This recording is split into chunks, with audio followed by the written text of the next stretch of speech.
I'm Jasmine Toralde from Iloilo City.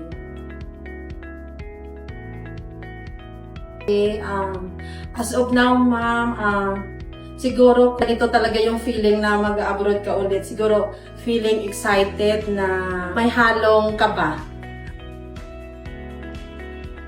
Ang number one talaga na expectation ko to have a good future.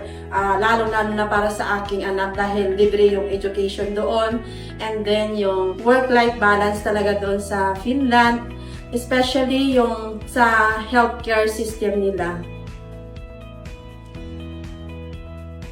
Pinorso ko talaga na mag-apply sa Finland. Number one yung reason ko na gano'n, nakasama ko yung family ko doon para yung sa practical nursing, mag-study ako doon para i-push through ko yung experience ko regarding sa caregiving before when I was in Israel. Yung dream ko, nung bata talaga ako na gusto ko talaga makapunta within Europe country.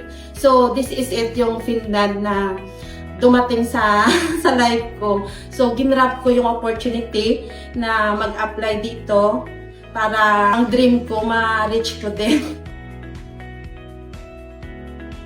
I will recommend 100% kasi hands-on talaga sila na mag-deal sa regarding sa papers namin. Even though sometimes hindi nila trabaho talagang 24 hours kumbaga. Sino-contact namin kahit gabi na andyan talaga si Ma'am Cam para suportahan sa aking application. Lahat ng buong Ideal Visa team ay salute them. Nagawa talaga nila yung kanilang best para help kami sa aming mga application.